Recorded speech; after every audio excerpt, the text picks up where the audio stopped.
আমরা একটি স্মার্টফোনকে যত টাকা দিয়ে কিনি না কেন 4 থেকে 5 মাস একটা স্মার্টফোন ইউজ করার পর সেই স্মার্টফোনটির পারফরমেন্স অনেকাংশেই ডাউন হয়ে আসে, সেই সাথে স্মার্টফোনটি মাঝে মাঝেই হ্যাং করে থাকে। তো আমাদের স্মার্টফোনটি মূলত হ্যাং করার কারণটা কি, কিভাবে আমাদের পুরনো স্মার্টফোনটিকে আবারও সুপার ফাস্ট করে নিতে পারি, তাই নিয়ে আজকের এই ভিডিওটি যদি আপনারা কন্টিনিউ করেন তাহলে আশা করি আপনার পুরনো স্মার্টফোনটিকে আবারও সুপার ফাস্ট করে আপনারা ইউজ করতে পারবেন। তো আপনারা দেখতেছেন এসএল টেক জোন, এখনও চ্যানেলটিতে নতুন হয়ে থাকলে অবশ্যই চ্যানেলটি সাবস্ক্রাইব করে দিবেন, আর অলরেডি সাবস্ক্রাইব করে থাকলে থ্যাংক ইউ সো মাচ। আমাদের স্মার্টফোনগুলোর পারফরমেন্স ডাউন হয়ে আসা সর্বপ্রথম যে বিষয়টি শেয়ার করব সেটি হচ্ছে আপনাদের স্মার্টফোনে যে ইন্টারনাল স্টোরেজটা আছে, অর্থাৎ আপনার স্মার্টফোনে যে ফোন মেমোরিটা আছে সেটা অবশ্যই আপনারা চেষ্টা করবেন 50%-এর মতো ফ্রি রাখার জন্য।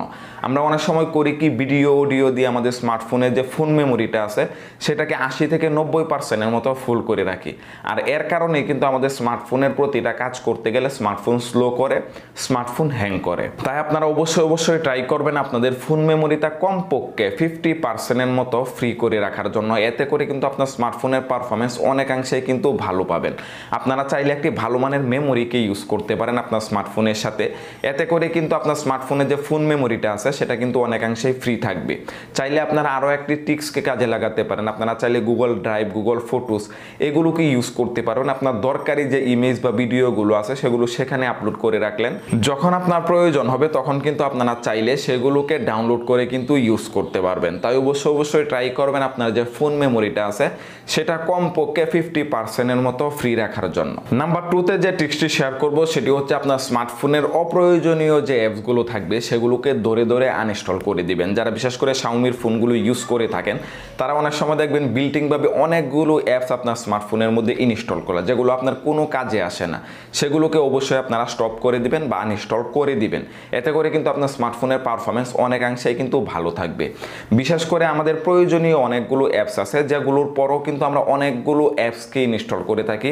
আমাদের নিত্যদিনে কিন্তু সর্বোচ্চ 15 থেকে 20টা অ্যাপসের প্রয়োজন হয়, কিন্তু আমরা 30 থেকে 40টা 50টার মতো অ্যাপসকে প্রতিনিয়ত ইনস্টল করে থাকি, যেগুলো আমাদের প্রতিদিন কাজে আসে না, হয়তো মাসে 2-1 বার আমাদের সেখানে প্রবেশ করতে হয়। তো আপনারা ট্রাই করবেন যে অ্যাপসগুলো আপনার তেমন বেশি প্রয়োজনীয় না সেই অ্যাপসগুলোকে ধরে আনইনস্টল করে দিতে। এতে করে কিন্তু আপনার স্মার্টফোনের পারফরমেন্স ভালো থাকবে। যখন আপনার স্মার্টফোনের মধ্যে অনেকগুলো অ্যাপস থাকে আর আপনি ডাটা বা ওয়াইফাইকে কানেক্ট করেন তখন কিন্তু সেই অ্যাপসগুলো অটোমেটিক আপনার ব্যাকগ্রাউন্ডে রান হতে থাকে। এতে করে কিন্তু আপনার ব্যাটারিকেও শোষণ করে, সেই সাথে আপনার স্মার্টফোনকেও আস্তে আস্তে ডাউন করে নেয়। তাই অবশ্যই ট্রাই করবেন আপনার প্রয়োজনীয় অ্যাপস ব্যতীত যে অ্যাপসগুলো আছে সেগুলোকে আনইনস্টল করে দিতে। এতে করে কিন্তু আপনার স্মার্টফোনের পারফরমেন্স অনেক ভালো পাবেন। নাম্বার 3তে যে টিপসটি শেয়ার করব, আপনারা অবশ্যই ট্রাই করবেন আপনাদের স্মার্টফোনটি 3 থেকে 4 মাস পর একবার করে রিসেট করে নেওয়া। আপনার স্মার্টফোনটি যখন আপনারা নতুন কিনতেছেন তখন কিন্তু ভালো পারফরমেন্স পাচ্ছেন, যখন আপনারা 3 থেকে 4 মাস ইউজ করছেন তখন দেখবেন পারফরমেন্স আস্তে আস্তে লো হয়ে যাচ্ছে। তো আপনারা যখন 3 থেকে 4 মাস পর একবার হলেও রিসেট করে নেবেন, এরপর দেখবেন পারফরমেন্সটা অনেকাংশেই ভালো থাকবে। আমরা স্মার্টফোনটি ইউজ করার সময় অনেকগুলো ডাটা কিন্তু আমাদের স্মার্টফোনের সাথে অ্যাডজাস্ট হতে থাকে, এতে করে কিন্তু স্মার্টফোন আস্তে আস্তে স্লো হতে থাকে।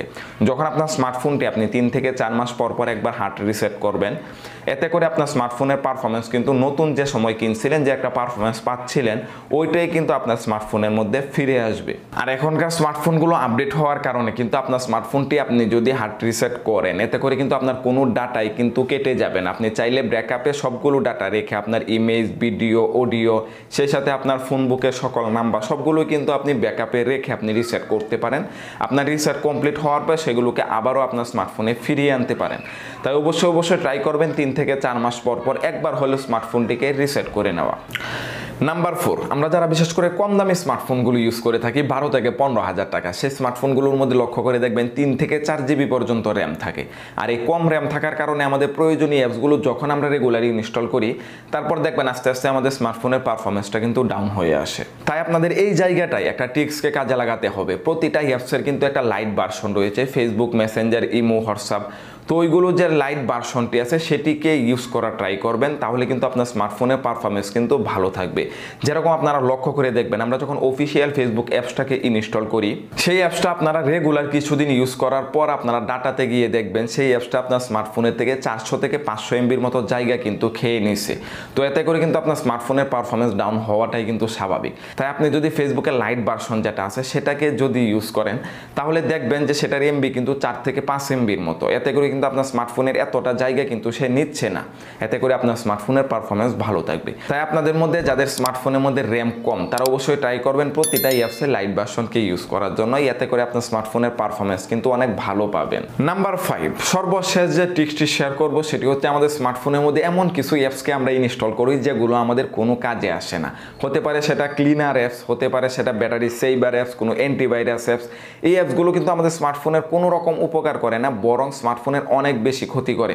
আপনি যখন সেই অ্যাপসগুলোকে ইনস্টল করে ইউজ করতেছেন এতে করে আপনার ডাটাগুলো লিক হওয়ার সম্ভাবনা থাকে, সেই সাথে আপনার স্মার্টফোনের পারফরমেন্স কিন্তু আস্তে আস্তে কিন্তু ডাউন করে দেয়। তাই যারা এরকম অ্যাপসগুলোকে ইনস্টল করে ইউজ করেন তারা ওই অ্যাপসগুলোকে আনইনস্টল করে দিবেন। বর্তমানে যে স্মার্টফোনগুলো আছে সেগুলো যথেষ্ট আপডেট, আর সেগুলোর মধ্যে বিল্টিংভাবে কিন্তু ক্লিনারগুলো কিন্তু দেওয়া আছে আপনার স্মার্টফোনটিকে পরিষ্কার করে রাখতে। আর আমরা সেগুলোকে ইউজ না করে কিন্তু থার্ড পার্টি ওয়েবসাইট থেকে এই অ্যাপসগুলোকে ইনস্টল করি যাতে করে আমাদের স্মার্টফোনের পারফরমেন্স ডাউন হয়ে আসে। সেই সাথে আর একটি অ্যাপসের নাম হচ্ছে শেয়ারিট। এই অ্যাপসটির মধ্যে এত বেশি অ্যাড থাকে যে অ্যাডগুলো কিন্তু আস্তে আস্তে আপনার ব্যাকগ্রাউন্ডে রান হতে থাকে, সেই সাথে নোটিফিকেশন কিন্তু অ্যাডগুলো রান হতে থাকে।